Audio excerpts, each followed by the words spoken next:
Google has kind of changed the rules and lets car dealers set up additional Google business profiles where most businesses aren't allowed. So car dealers can set up a separate Google business profile for the service department. There are tons of businesses out there in the world that can only select one or two because those are the only appropriate categories to choose. You sell batteries for cars because you're a car dealer. It doesn't make you a battery store. Every once in a while, you'll still maybe get a postcard verification code, but most of the time it's going to be video. You follow the prompts, you do what you got to do. Once the team checks it, boom, you're verified and you've got control. But it's also very easy for Google to detect any other review platform that your business might exist on. Hi, Greg. Finally, I'm able to get hold of you. Welcome to the 10xMarketer podcast. And it's really lovely having you an early morning. Why don't you quickly introduce yourself and then let's get started? So hey, I am Greg Gifford. I'm the Chief Operating Officer at SearchLab Digital. We're a boutique digital marketing agency based in Chicago in the United States. And I'm lucky enough to be a popular conference presenter, so I get to travel all over the world and speak at conferences and teach people about local SEO. Yeah, so I got interested in talking to you after I have been through your course multiple times on SEMrush. So thank you so much for creating such a wonderful content. Glad and I'm sure whatever we are discussing today is definitely going to help my audience. So for everyone, the topic today that we want to discuss is Greg and his team did a wonderful study on car dealership. It's particularly with the focus of local SEO. So we will discuss that in detail. Greg has a lot to share with everyone. And anyone who is particularly interested in local SEO as an agency or as a business owner, this episode is definitely going to be wonderful. So I'm just trying to build some no pressure on me, right? You don't have to take pressure. You know so much. If you talk freely, then we'll get everything from you. Yeah. So let's start with the study. So this is, you have did on almost 1,400 dealership, right? Yeah, so basically what we wanted to do is there's a lot of people out there, pretty much every year you're going to get somebody that does some sort of a study, whether it's local SEO or traditional SEO or whatnot, and they're going to do this study and they're going to come out and say, all right, we've proven that these are ranking factors and this one's more important than this one. And maybe if you have an SEO tool set and you've got access to a ridiculous amount of data, you can start to make those conclusions, but most of these studies are pretty small, and there's no real way to scientifically say, hey, this for sure by itself is a ranking factor, because you're doing so many things to a website when you're optimizing a site. So how are you going to say it's this one thing that matters? So we took a different approach. We wanted to pull a whole lot of data. We ended up with 1.5 million data points. So it was a lot of data. Pull a lot of data, and we're looking at the map pack and the local finder. So for everyone that doesn't know what the local finder is, when you see the map pack where it's the map and the 3 results, you can click more locations and it will take you to something that looks like Google Maps, but it's actually just an extension of the map pack, and it shows everything in the area that matches the intent of that search. So we took every business that resulted in position 1 through 20 in that map pack, and then just pulled all this data so that we could then see, all right, here is the list of generally assumed and agreed upon things that will influence your visibility. Does the data match that? So, hey, we all assume if you get more links, you're going to rank higher. Does it really work that way? Do the guys that rank number 1 on average have more links than the guys that rank number 10? Category choice is important. Do these guys have better category choices than these guys? The number of categories you choose has influence. Does the number 1 guy have more categories selected than the number 10 guy? So it was more, does the data look like we would expect it to look when we're comparing position 1 to position 10? And then also we were able to get industry averages of here's the average number of reviews, here's the average response time, number of photos, etc. So I think it was a really interesting study, and hopefully it's helpful for everyone in the automotive business for sure, but also everyone outside of automotive, because local SEO is local SEO. And sure, there are some things that car dealers can do on their business profile that other businesses can't, but it's more in general, these are these factors. Do they work? Well, the data kind of shows that they do. So hopefully it helps people understand you have to take this holistic approach and do everything and not look for the one or two little tricky things that are going to be some silver bullet. So, so far you have been able to put all the so-called best practices to test. Are there anything particularly surprising about, like, this was the best practices? Somehow you also believed it to be the best practices, but the data says otherwise, or you got something that is like reaffirming for you, like, I'm following this and it is actually working. So it was a little bit shocking to see how many sites in the study, and it was, hold on, I can tell you the exact number. I forget what the exact number was once we pulled everything. We ended up with 1,604 Google Business Profiles. You would expect that the guys at number 1 would have more links than the guys at number 10. Didn't work out that way, which was surprising. Yeah. But when we go and look in the data, there were a few outliers. So there was one guy that had like 1 million links pointed at his website from only about 600 unique websites. So he was just getting a crap ton of links from one site that he could just get a crap ton of links from, which anyone that knows anything about SEO knows there's not going to be anything happening there. It's not going to matter. You get one link, okay, great, but getting 1 million links from one website isn't going to do anything for you. So if you pulled out the few outliers and then did the average, then it completely worked out that the guys at number 1 had more than the guys at number 10. But for the sake of purity, you got to include everything, and then those 2 or 3 outliers that just completely went so far beyond what they needed to go screwed up those averages. So there were a couple of things like that were a little bit shocking, but everything else really kind of matched up. The other thing that was pretty interesting was the photos uploaded. You would think people would pay attention to their business profile and that they would actively be optimizing it. In reality, we understand most of the business owners out there that aren't actively doing SEO usually kind of take a set it and forget it approach, and they'll just upload their photos and set their categories and leave it and never touch it again. So it was interesting to see the average age for photos. So the average age of the last photo uploaded by the owner of the business. Okay, not the last photo that was uploaded to the business, but the last photo that the business owner uploaded. The average age was April of 2014. Oh, man. So people haven't uploaded a photo in 10 years on average, which is nuts, but it's because all these people set their profile up and just leave it and don't do anything with it. True. The average age of the most recent photo uploaded by the public was 283 days.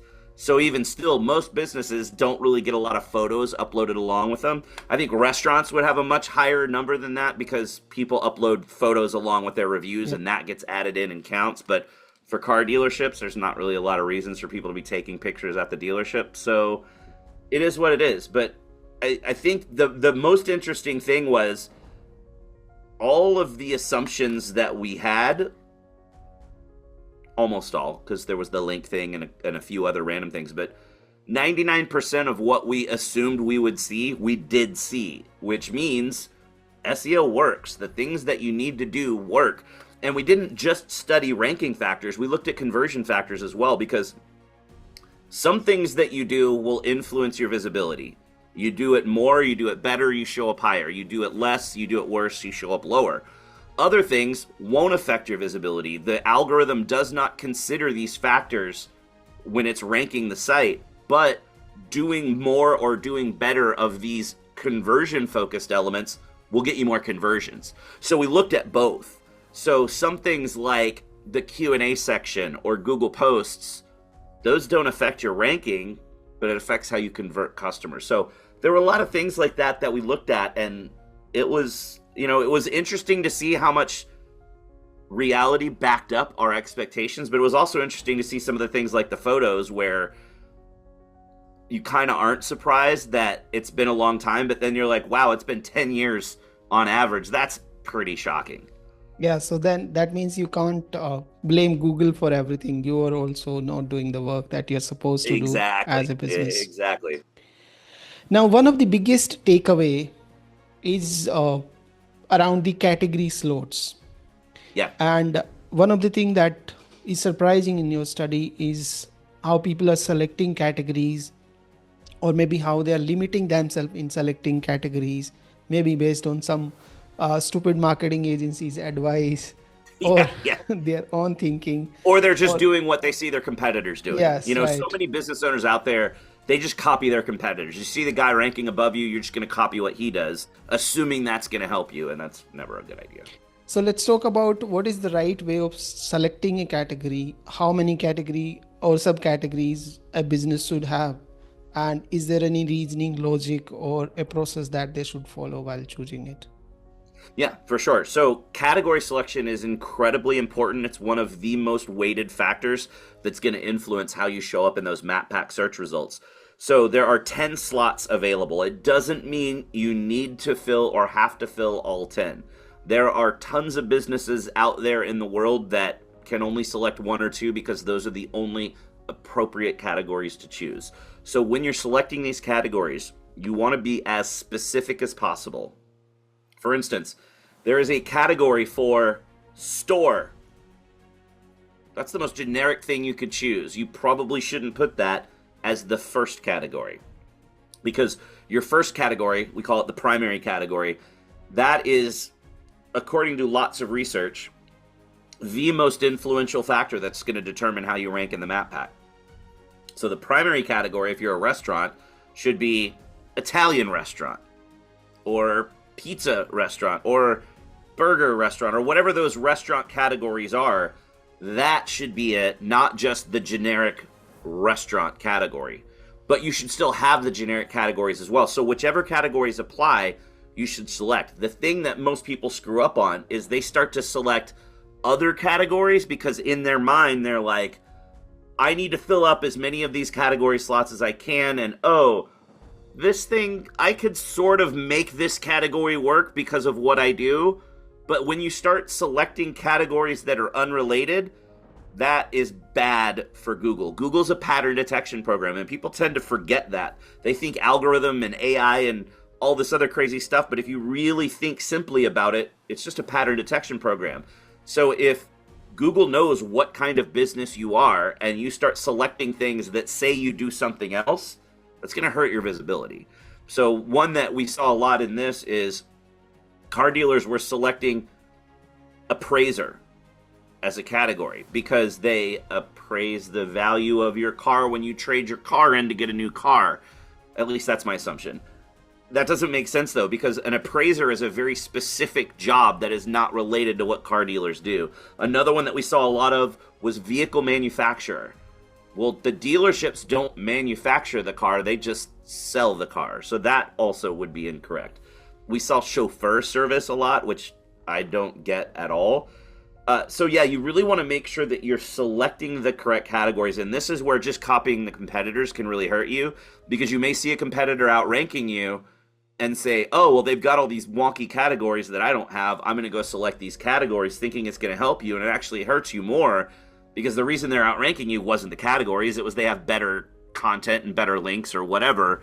And people don't consider the entire picture. They look at the one little thing that they can do quickly themselves right at that point in time.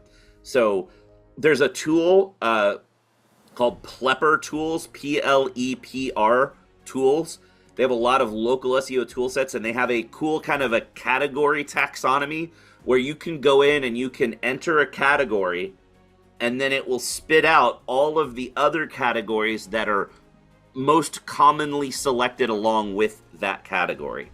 Because you can't make up categories, you can only select the pre-populated categories that Google offers to you, but you don't necessarily know what all of those are and if they relate to your business. So this tool, I think, is really helpful for most people out there to make sure that you're selecting everything that's available that actually does apply to your business. Understood. So one of the things that really matters, one is definitely the primary category. Are there any businesses that are selecting categories that is like too many differences in terms of relevance. Like one Oh is yeah, I cafe mean, and other is like for yeah. So car example, like car dealership. They can say car financing, car manufacturing, you already quoted. Software service is completely different from car dealership. yeah, Does no. that Let me hurt your pull up business the. if I you don't have? have it in the write up, but I can pull it up. Give me 1 second, and I can pull it up in this just raw data of the stuff because I have a tab of the data that just shows all the just crazy categories. Yeah, so we saw. Oh, what's some of the crazy ones? We saw forklift dealer as a category for a car dealership. Doesn't make sense. Corporate campus makes no sense. Importer, I guess because you brought the car. If you're selling a BMW in the United States, it's an imported car. So they do it that way, I guess. I don't know. There were some really weird ones. Several selected store. Like I don't know, man. It's weird stuff. And then let's see, what else did we see? We saw some other wonky ones. Oh, those are. We saw warehouse pop up pretty often. We saw, let's see here, chauffeur service. We saw a lot of service related categories like auto tune up service, but one thing about car dealers is Google has kind of changed the rules and lets car dealers set up additional Google business profiles where most businesses aren't allowed. So car dealers can set up a separate Google business profile for the service department. So you have one for sales and one for service, and you have another one for parts. So we saw a lot of people selecting all of these parts and service categories on their main sales related profile, which is not great. We saw car wash. Like, I don't know why you would do that. We saw just repair service, which isn't even automotive. Electric vehicle charging station. Like, just weird stuff. Air conditioning repair service, which is not an automotive thing. Service establishment. Electric motor repair shop, which is not something. Like, it was just tuning automobile, which is a weird something. I don't know what that is. Material handling equipment supplier. Repair service. Engine rebuilding service. Equipment rental agency. Like, all these weird, just business to business service. There's a category for just cars, and people did that.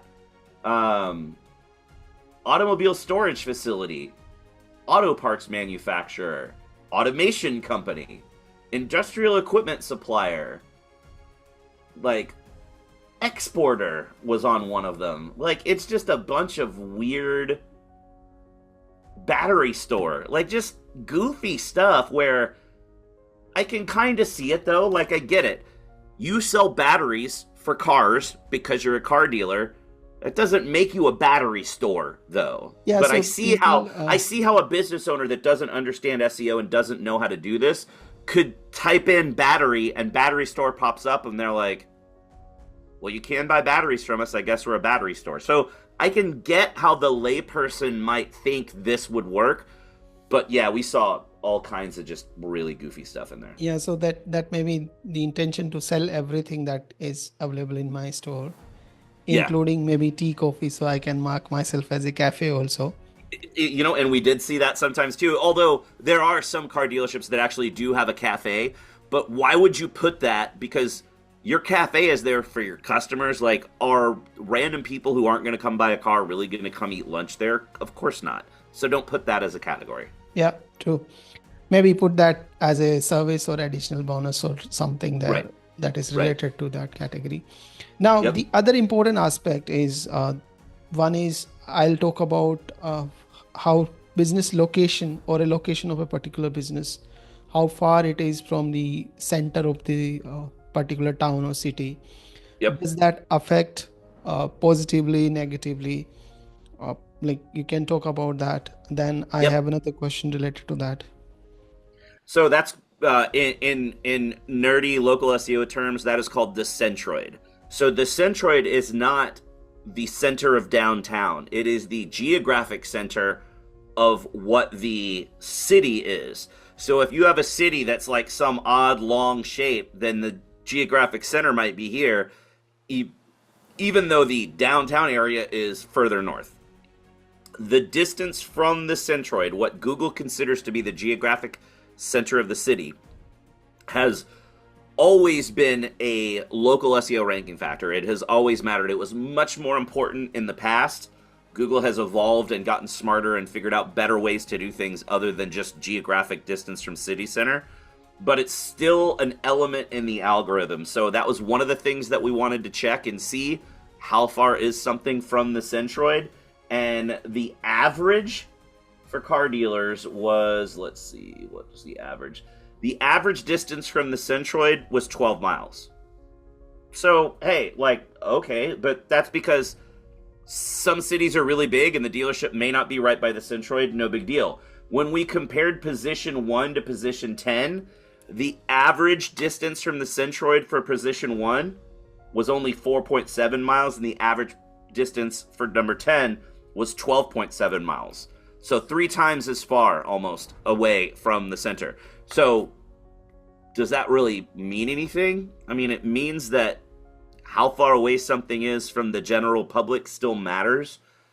I don't think the standalone of how far away is something from the centroid matters completely on its own. I think it's part of the mix, and it still can have some influence. But if you do really good SEO and have amazing signals going to Google's algorithm, you can overcome that centroid and be further out and still rank. It's just in general, most people do pretty crappy SEO, so it's not going to matter. Yeah, so one thing that really makes this point interesting is the concept of proximity. So one is the location from the center of the city, and the second is the location of people who is searching. Like if I'm searching for a dealership, how far it is from me right now from my location. Exactly. That matters, and maybe in a study like this, you are not really able to capture this part because that ranking is individual. So maybe a business is ranking better for somebody, but not overall general searches that is collecting a lot of data. Exactly. So this is based off of software that is faking a search from a certain location. In reality, Google knows where you are when you do your search, either by the IP address of the computer you're on, or by the GPS in your phone, or by triangulating your cell phone signal. And so you have all of the standard SEO stuff that matters, your content, your links, and all the other stuff. It comes into play. But then when it's a local intent search query and Google's using that local algorithm, it adds another layer of that proximity factor. So how far away the search result is from the person doing the search, which means in bigger markets, you're not going to consistently rank the same. You may rank really well on the north side of the metro area and rank very poorly on the south side of the metro area, not because they're doing better SEO than you, just because if there's a whole lot of competition and you're 30 or 45 minutes away from your location, there's a lot of things that are closer to you that would match that intent. So Google's going to show you the stuff that's close to you because you're not going to drive an hour away when you can drive 5 minutes away. Yep. So that's something that kind of confuses a lot of people. It's happened a few times in my career where, we do work with a lot of car dealers, and that's just because for 12 years of my career, I worked at agencies that only worked with car dealers. And you have these car dealers that don't really get technology, and they, they're selling cars. They don't have to be computer experts. They don't have to understand how SEO works, but they will get on Google and they'll check how they rank for whatever phrase. And when they're doing it at the dealership, there's a proximity of 0. Like that search result is right there. Assuming they've got decent enough SEO, they're going to rank number 1 in the map pack all day long because they're the closest thing. But then they live an hour away and then they go home and they're bored at home and they try the same search, or maybe it's their day off and they try the same search, and now they don't rank number 1 in the map pack. In fact, they're not in the map pack at all.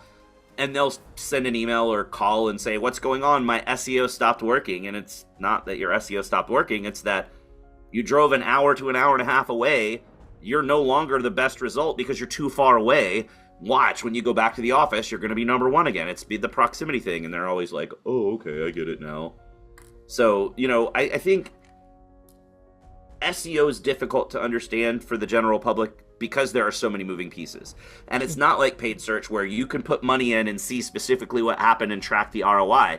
It's a little bit of a faith kind of approach of you have to trust that the person doing that work for you, whether it's in-house or whether it's a vendor partner, you have to trust that that person knows what they're doing and it's going to help. And you're going to have to wait at least 2 to 3 months, usually 5 to 6 months, to really start to see if that stuff is working. And so people have this kind of inherent mistrust because they don't really understand it, which means over time, they care about it less and less, trying to understand how SEO works. So then it becomes it seems like smoke and mirrors and magic, like they know nothing about how any of this stuff works. And then you come in and you explain the proximity factor, and they're like, oh, okay, well, I never knew that mattered. And then they move on to like, okay, I'm going to go do my categories. And you explain, well, it's not just your categories. And you can't do all the stuff we just talked about. Okay, I didn't know that. Next, they're going to go try to get more reviews because they think it's always I think in general, marketers that are very early in their career and business owners that don't know much about how SEO works tend to take this approach of, I'm going to pick one thing and do that one thing really well, and that's going to matter. And the important thing to remember is, again, Google is pattern detection. It's about your entire pattern. If there are, to really make it simple, let's say there's 5 things that matter for ranking.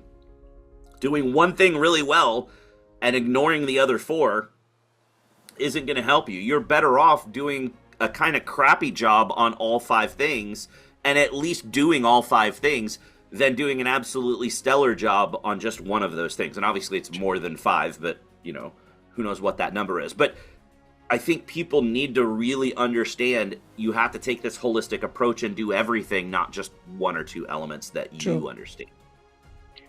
Now, the other important aspect of your study, and in general, I want to know about this. There is, your study interprets that almost 11% of the car dealership owners didn't even claim their profile. Yeah. And some of them are not able to because of how algorithm works and how people how Google stop people from claiming or updating phone number. Like there's a lot of black box out there which a layman is not able to figure out. So one is why having a claimed business makes much more difference for SEO. Obviously it does.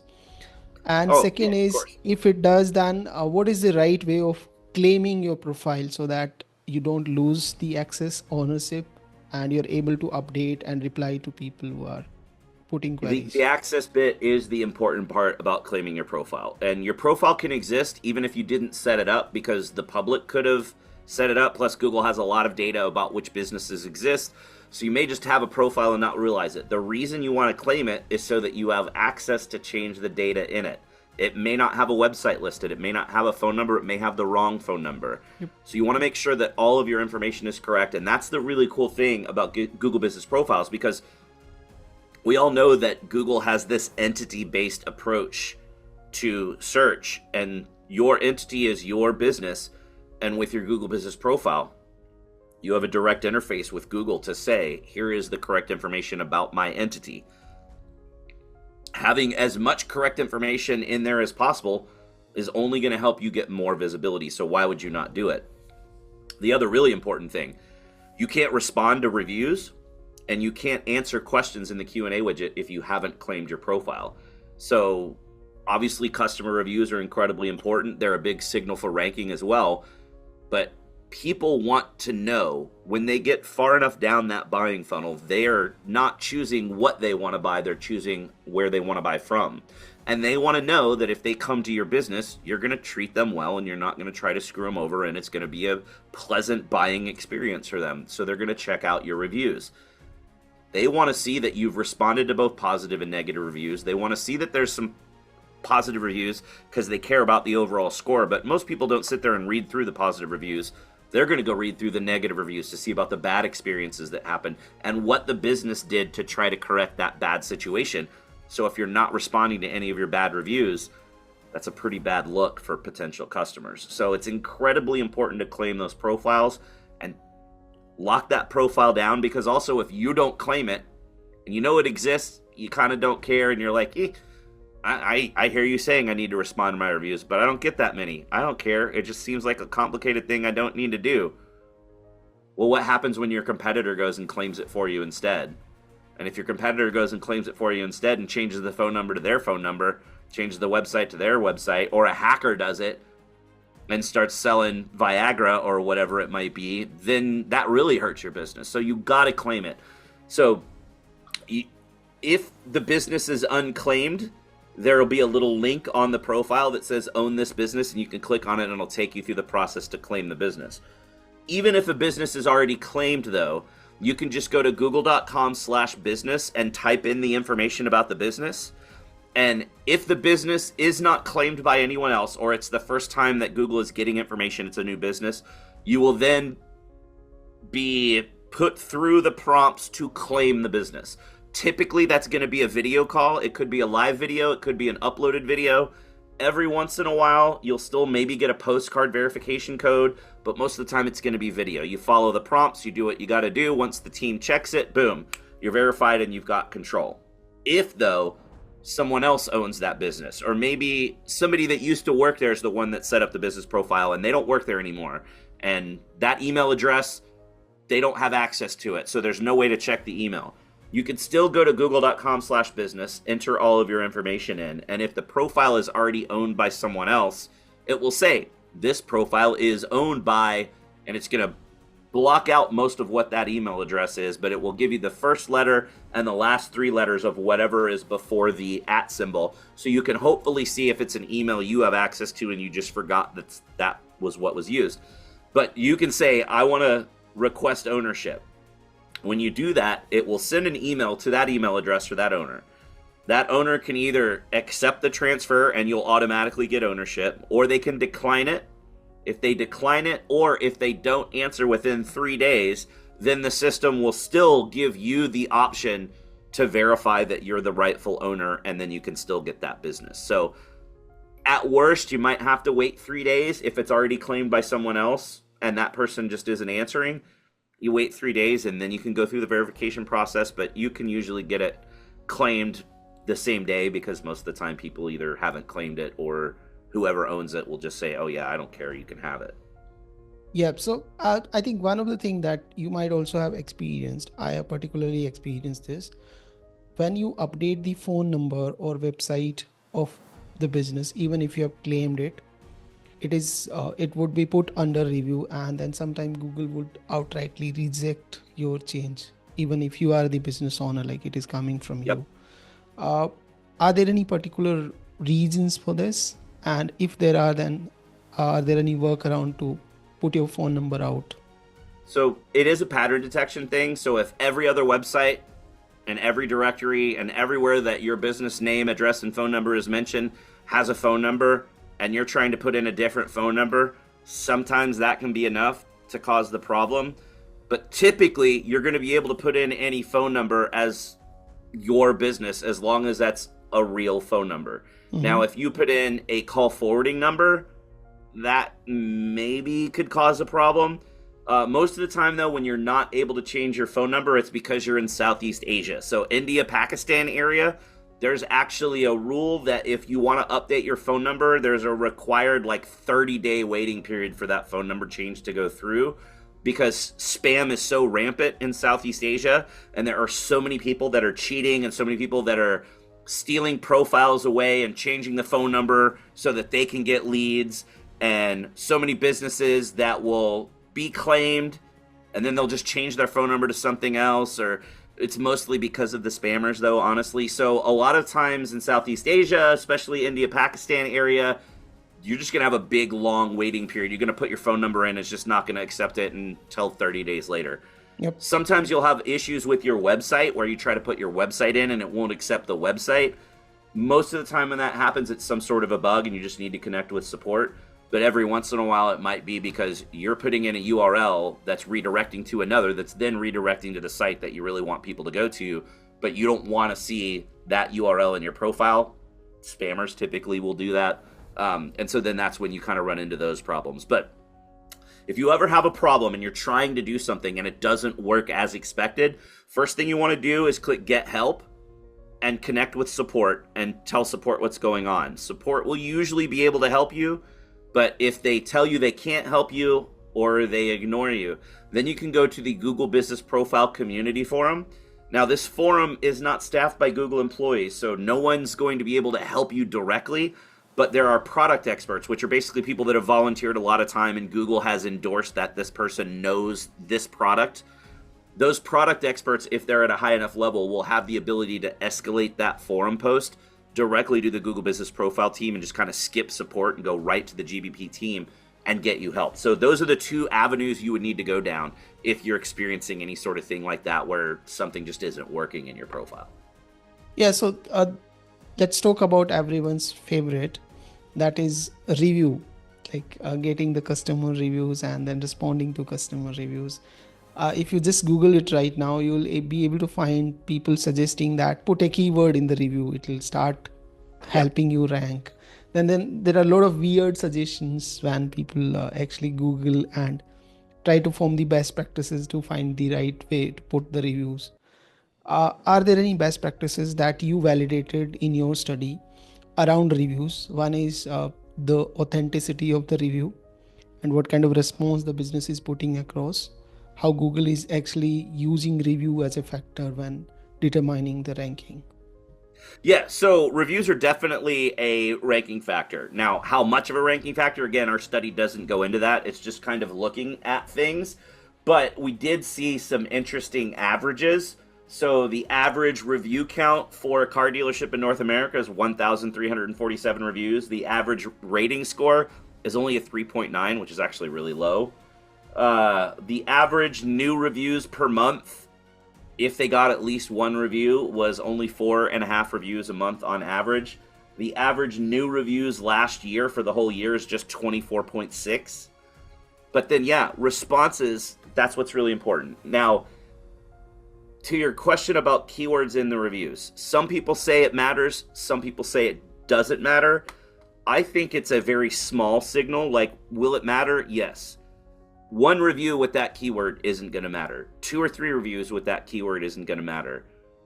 Maybe 10, maybe 20, who knows what the tipping point is. And that tipping point is going to be different based on the depth of competition in your market. But at a certain point, if the same phrase continually gets mentioned, I have seen that what I believe to be evidence that that does improve your position to some degree. Again, it's hard to say because you never do anything in complete isolation, but the other side of it is you're not allowed to tell people what to write in their reviews. So what we do is we always set up a page on a client site that's a, hey, leave us a review page. And it has a thank you message, like, thanks for doing business with us. Let us know how we did on one of the following sites. And then you list multiple review sites and give them the option to go to the place that they most often or want to go, or the place they feel more comfortable with. But by that little list of links of places to go leave the review, we add a little message that says something like, hey, if you're not sure what to write, the best reviews tell more of a story and leave tips for future customers. Here's some questions you can consider while you're writing your review. And you list 2 or 3 questions, because then if they're thinking about how do I answer this question in the review, you're kind of guiding them to use that language in the review without telling them, hey, make sure you mention this in the review. Yep. And then another extension of that is people have then made the leap to say that in your response as the business owner to a review, you need to include keywords because that'll help you rank. That has been disproven time and time again. In fact, no one has ever proven that it does work. So don't waste your time trying to stuff keywords into review responses. Just get a good review response up. But we saw of all of the reviews in the study, 24% of the reviews didn't get a response at all. Like, they're just not being responded to. And then the average response time was pretty crazy. The average response time for a Google review was 2 days. So it took people on average 48 hours to get in and respond to the new reviews that they got, which I thought was shocking because most people typically try to get a response up within 24 hours. True. And the other aspect, which we didn't talk much, or so far our focus has more been on the Google business profile. Other important aspect is the website for a local business. How important, first of all, is having a website, and second, if you have a website, what all you should have, at least minimum, in order to say that yes, my website is quite good when it comes to helping me rank on a GBP profile, Yeah, plus maybe get me better ranking. it's incredibly to rank in a map pack. It's incredibly difficult to rank without a site, unless all your competitors don't have websites as well. But if you're like, I was helping someone on the forum yesterday that was a landscaper, and they don't have a website. They just use their Facebook page. And they're like, well, we just use our Facebook page for marketing. Well, okay, but all your competitors have websites and you don't. That's probably a big part of the reason why you're not ranking. Customers expect that a reputable business is going to have a website in today's world. If they go to your business profile and you don't have a website listed, that makes you look like maybe you're not a legitimate business. So why would you not do it? And between WordPress and Wix and Squarespace, there are a million options out there for any business, even people that know nothing about computers, to get a simple website set up. And it doesn't take much. It's a site that has a homepage that tells people what you do. You have a page for every product or service that you want to show up for, an About Us page to let people know how you treat customers and what the experience is going to be like, and a contact page. 5-6 pages for small businesses is all you really need. Yep. But if you don't have that and your competitors do, from a pattern standpoint, they have a better pattern, they're probably going to outrank you. So you do need to have that website. And a lot of people do make the mistake and think that, hey, it's local SEO, it's that map pack. If I show up in the map pack, that's all I got to do, and they don't care about their website. But then that's the big part of the reason they don't show in the map pack, is because they don't have the website. So the other part of my question related to the website was how important is the quality of website? Oh, hugely in terms important. of speed, in terms of responsiveness, because your study also found out that almost I think 11% or something, I don't remember the exact number, 11% owners don't even have the responsive website. Yeah. I don't know the exact number because I forgot. I think I also have some questions. Okay, so it must be somewhere around that number, but that's a huge number if you don't even have a mobile responsive website, because these days there are a lot many AI tools. You can easily create a very good website, and most of them are by default responsive. So maybe it's time to upgrade if you don't have a good website. For sure. Yeah, there's, in today's world, especially like you said, with all the AI tools, there's just really not an excuse to not have a website today. Yep. Now let's talk about other important aspect. One is reviews on Google business profile. Then you've been talking about reviews on external website like Facebook page, maybe something talked about a business on Yelp or Better Business Bureau or other external review websites. How does Google combine everything to build a reputation of a business and then decide whether it's a credible business for anyone to go? It does the same thing with reviews that it does with websites. It's very easy for Google's systems to go out and scrape content, crawl the internet, see what's there. So clearly Google has a direct interface for the reviews that are Google reviews on your Google business profile, but it's also very easy for Google to detect any other review platform that your business might exist on. You know, there's Facebook, there's Yelp, there's all these Better Business Bureau sites, things like that. And then every vertical has its own vertical specific review sites, and every market, every city has its own local review website. So Google can go out and see all of these. So Google is looking at how many reviews you have compared to your competitors, what your review score is compared to your competitors. The responses to the reviews don't really matter from an algorithmic standpoint, but Google is going to look at the intent of the reviews. What's the vibe? Are they happy? Are they sad? If they are happy, what things are they mentioning? If they are sad, what things are they upset about? And it's pretty easy for Google to aggregate all of that data. So in the study, we looked at Yelp along with Google. because of the fact that in the US, any searches that happen on Apple Maps, the stars that show on Apple Maps come from Yelp, not from Google. Outside of the US, it could be TripAdvisor, it could be Booking.com, it could be Foursquare, it could be a bunch of different other, it could be OpenTable. It depends on the vertical, it depends on the business. But in the US, everything comes from Yelp. So it's important to understand that your customers that use Apple devices are more likely to look up directions on Apple Maps than Google Maps, and you don't want to have a bunch of reviews and a stellar rating and show up really well in Google results to then have somebody look you up on Apple Maps and suddenly you've got a 1.5 rating because you're not paying attention to whichever site is feeding the reviews for your business on Apple Maps. So that's why we really dug into the Yelp reviews as well. Understood. Okay. So I think we had a fantastic discussion so far. Before we go and close today's episode, I just want you to list out maybe 5-10 important things which used to be best practices, which has been validated by you, and which a local business must do in order to stand a chance to rank. Number one, optimize the heck out of your business profile. Fill out everything that you can fill out except for the areas served field because that has zero play. It doesn't matter.